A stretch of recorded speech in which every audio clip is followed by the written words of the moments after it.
आप में से बहुत लोगों को पॉलिटी और कॉन्स्टिट्यूशन के इस बेसिक टर्मिनोलॉजी में बहुत ज्यादा कंफ्यूजन होगा कि इमरजेंसी और मार्शल लॉ में क्या फर्क होता है। ज्यादातर लोगों को तो यह भी लगता है कि मार्शल लॉ का मतलब ही नेशनल इमरजेंसी होता है, क्योंकि मार्शल लॉ के वक्त भी हर जगह मिलिट्री दिखती है और नेशनल इमरजेंसी के वक्त भी हर जगह मिलिट्री दिखती है। लेकिन यह पूरी तरीके से गलत है। नेशनल इमरजेंसी हमें कॉन्स्टिट्यूशन के जहां आर्टिकल नंबर 352 में देखने को मिलती है, वहीं मार्शल लॉ हमें कॉन्स्टिट्यूशन के आर्टिकल नंबर 34 के अंतर्गत देखने को मिलता है। और दोनों को जब इंप्लीमेंट किया जाता है तो इसके रीजंस भी अलग होते हैं, इन्हें इंप्लीमेंट भी अलग तरीके से किया जाता है, इनके रेगुलेशंस अलग होते हैं, प्रोटोकॉल्स अलग होते हैं, और इन्हें जब रिवोक किया जाता है तो उसकी प्रोसेस, सिचुएशन और कंडीशन भी पूरी तरीके से अलग होती है। तो यहां पर इमरजेंसी और मार्शल लॉ के बीच में क्या डिफरेंस होता है, इसी चीज को आज के इस वीडियो में हम लोग डिटेल में और आसान भाषा में समझने की कोशिश करेंगे। Welcome to Chahal academy, this is Anubhav दीपानी।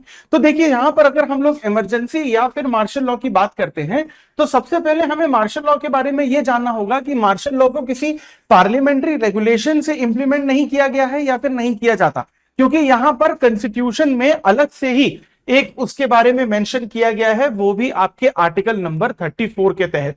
जब भी हम लोग यहां पर मार्शल लॉ की बात करते हैं तो सबसे पहले यहां पर यह समझना जरूरी है कि मार्शल लॉ इंडियन कॉन्स्टिट्यूशन का कोई एक ओरिजिनल प्रोविजन नहीं है, लेकिन इंग्लिश कॉमन लॉ से हम लोगों ने इसे अडॉप्ट किया है।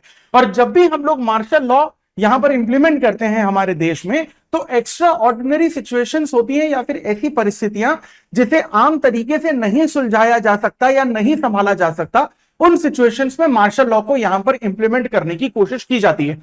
जैसे कि वॉर की सिचुएशन हो गई, या इन्वेजन की सिचुएशन हो गई, या फिर यहां पर रेबेल हो गया, बहुत बड़ा कोई सिविल वॉर यहां पर क्रिएट हो गया, या फिर कानून का कोई पालन करने के लिए राजी ही नहीं है और सड़क पर लोग हथियार लेकर उतर चुके हैं, और यहां पर दंगे जो हैं पूरे देश में चालू हो सकते हैं, जो सिविल वॉर का एक रूप ले सकता है। इस पर्टिकुलर एक्स्ट्रा ऑर्डिनरी सिचुएशन में हम लोग मिलिट्री को अथॉरिटी दे देते हैं और अबनॉर्मल पावर दे देते हैं, जिसमें फंडामेंटल राइट पूरी तरीके से खत्म कर दिए जाते हैं। इस पर्टिकुलर सिचुएशन को हम कहते हैं मार्शल लॉ, आर्टिकल नंबर 34 के तहत। लेकिन जब हम लोग इमरजेंसी की बात करते हैं तो इंडियन कॉन्स्टिट्यूशन में पार्ट 18 के आर्टिकल नंबर 352 से लेकर आर्टिकल नंबर 360 तक अलग अलग तरह की जो इमरजेंसी है वो हमें देखने को मिलती है। एग्जाम्पल के तौर पर जब हम लोग आर्टिकल नंबर 352 की बात करते हैं तो नेशनल इमरजेंसी हम इसमें लगाते हैं, और नेशनल इमरजेंसी को इंप्लीमेंट करने की 3 सिचुएशंस होती हैं। या तो वॉर की सिचुएशन हो, या एक्सटर्नल अग्रेशन की सिचुएशन हो। वॉर मतलब सामने वाला देश और भारत दोनों एक दूसरे पर अटैक कर रहे हैं, और एक्सटर्नल अग्रेशन का मतलब होता है कि भारत अब तक अटैक पर उतरा नहीं है लेकिन सामने वाली कंट्री से अटैक हो रहा है। और तीसरा, किसी भी तरीके का आर्म्ड रिबेलियन हो। और इसके बाद आर्टिकल नंबर 356 में हम लोग प्रेसिडेंट रूल लगाते हैं, जिसे स्टेट इमरजेंसी या कॉन्स्टिट्यूशन इमरजेंसी के नाम से भी जाना जाता है। ये इस सिचुएशन में लगाया जाता है जब स्टेट गवर्नमेंट कॉन्स्टिट्यूशन को फॉलो नहीं कर पाती, या फिर किसी स्टेट में कॉन्स्टिट्यूशनल मैकेनिज्म पूरी तरीके से फेल हो जाता है। उसे हम लोग नाम देते हैं यहां पर आर्टिकल नंबर 356 में प्रेसिडेंट रूल का। और आर्टिकल नंबर 360 में जब हम लोग फाइनेंशियल इमरजेंसी की बात करते हैं तो वो तब लगाया जाता है जब हमारे देश में पूरी तरीके से फाइनेंशियल अनस्टेबिलिटी आपको देखने को मिलती है। अब इन तीनों के बीच में अगर डिटेल में हम लोग डिफरेंस को समझने की कोशिश करें तो आर्टिकल नंबर 352 में जो नेशनल इमरजेंसी लगाई जाती है, जो हम पहले ही डिस्कस कर चुके हैं कि वॉर, एक्सटर्नल अग्रेशन और आर्म्ड रिबेलियन में लगाई जाती है, इसे अप्रूव करने के लिए पार्लियामेंट के स्पेशल मेजॉरिटी की जरूरत पड़ती है।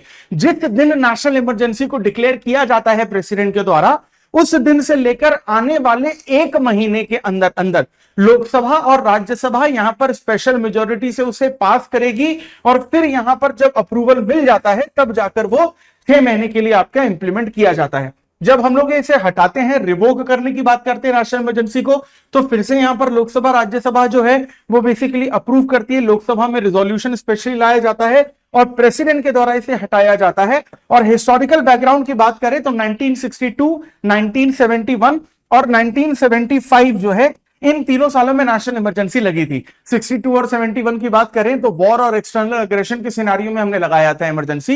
लेकिन 1975 की अगर बात करें तो इंदिरा गांधी ने अपने पॉलिटिकल एस्पिरेशंस को पूरा करने के लिए, या फिर दूसरे जो पॉलिटिकल ऑपोजिशन में लीडर्स बैठे थे वो इंदिरा गांधी की सरकार को न गिरा पाए, इस चीज को रोकने के लिए उन्होंने 1975 में 42nd कॉन्स्टिट्यूशन अमेंडमेंट से पहले की बात अगर हम लोग करें यहां पर, तो 1975 में यहां पर इमरजेंसी लगाई थी, और उसके जो रूल्स रेगुलेशन है वो 24th कॉन्स्टिट्यूशन अमेंडमेंट 1971 में भी है, 1 में भी हमें देखने को मिलते हैं, और 38th कॉन्स्टिट्यूशन अमेंडमेंट 1975 में भी हमें देखने को मिलते हैं। वहीं अगर हम लोग यहां पर प्रेसिडेंट रूल आर्टिकल नंबर 356 की बात करें, तो जब कॉन्स्टिट्यूशनल मशीनरी पूरी तरीके से फेल हो जाती है किसी भी स्टेट या स्टेट गवर्नमेंट के अंडर, तो गवर्नर ऑफ द स्टेट जो है वो रिटन एडवाइस देते हैं प्रेसिडेंट ऑफ इंडिया को कि आप यहां पर प्रेसिडेंट रूल लगाइए, और उसे इंप्लीमेंट कर दिया जाता है।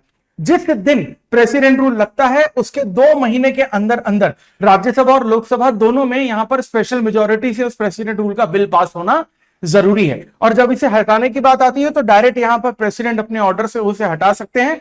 और अगर कितनी बार लगाया गया है प्रेसिडेंट रूल इस देश में, 100 से ज्यादा बार लगाया गया है। फाइनेंशियल इमरजेंसी तो वैसे आज तक भारत में नहीं लगी है, और जैसी हमारी इकोनॉमी है हमें देखकर लगता भी नहीं है कि फाइनेंशियल इमरजेंसी शायद कभी लगेगी भी। आर्टिकल 360 में हम लोग को जब भी फाइनेंशियल इंस्टेबिलिटी देखने को मिलती है तो इस देश में फाइनेंशियल इमरजेंसी हम लोग लगाते हैं। जिस दिन बेसिकली इमरजेंसी लगाई जाती है financial emergency, again same rule देखने को मिलता है कि उसके 2 महीने के अंदर अंदर लोकसभा और राज्यसभा में स्पेशल मेजोरिटी से वो बिल पास होना जरूरी है। और जब हम लोग इसे हटाने की बात करते हैं तो प्रेसिडेंट जो है डायरेक्ट अपने ऑर्डर से इसे हटा सकते हैं। अब यहां पर हम लोग समझते हैं कि आपकी इमरजेंसी और मार्शल लॉ के बीच में एक्चुअली में फर्क क्या है। देखिए, नेशनल इमरजेंसी जो है वो हम लोगों ने जर्मनी के वीमर रिपब्लिक कॉन्स्टिट्यूशन से अडॉप्ट की हुई है, लेकिन मार्शल लॉ की बात करें तो इंग्लिश कॉमन लॉ से हम लोगों ने उसको अडॉप्ट किया हुआ है। जब भी नेशनल इमरजेंसी इस देश में लगती है तो सारे के सारे जो आपके जो फंडामेंटल राइट्स हैं वो सस्पेंड किए जाते हैं 1920, 21 को छोड़कर। वैसे जब आर्टिकल नंबर 352 के तहत जब आप नेशनल इमरजेंसी लगाते हैं तो आर्टिकल नंबर 358 और आर्टिकल नंबर 359 के तहत फंडामेंटल राइट्स को सस्पेंड किया जाता है। आर्टिकल 20, 21 जो है वो पूरी तरीके से सेफ होते हैं हर सिचुएशन में।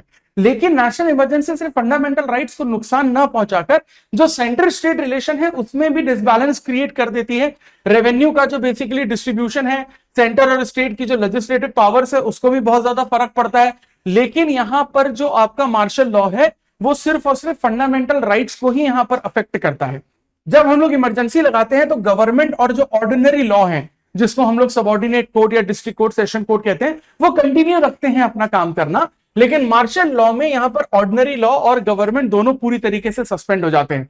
नेशनल इमरजेंसी के ग्राउंड्स हम लोग ऑलरेडी ही यहां पर डिस्कस कर चुके हैं, जिसमें हमें war, external aggression, armed rebellion देखने को मिलता है। और वहीं अगर मार्शल लॉ की बात करते हैं तो लॉ एंड ऑर्डर जब पूरी तरीके से फेल हो जाता है, एक्स्ट्राऑर्डिनरी सिचुएशन हमें वायलेंस की देखने को मिलती है, चाहे वो वॉर की हो, टेररिज्म की हो, नक्सलिज्म की हो, मिलिटेंसी की हो, तो यहां पर मार्शल लॉ लगाना बहुत ज्यादा जरूरी होता है।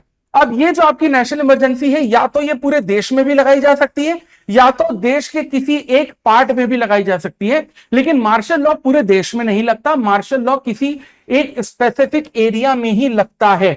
जहां तक बात करें हम लोग नेशनल इमरजेंसी की, तो ये जो बेसिकली नेशनल इमरजेंसी है आपको आप यहां पर कॉन्स्टिट्यूशन के एक पार्ट के तौर पर देखने को मिलती है।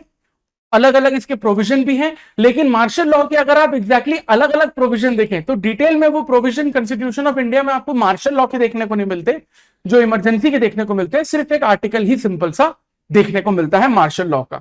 तो इसी तरीके के इंपॉर्टेंट टॉपिक्स को जो आपको अलग अलग तरीके की सिचुएशंस में डिफरेंसेस बता सकते हैं, और अगर आपको इसी तरीके का कंटेंट आसान भाषा में और डिटेल में कंज्यूम करना है जो आपकी यूपीएससी सिविल सर्विसेज एग्जामिनेशन की प्रिपरेशन को और आसान बना सकता है, so for that please stay tuned to Chahal Academy. This is Anubhav Dipani. I'll see you in the next video. Thank you very much.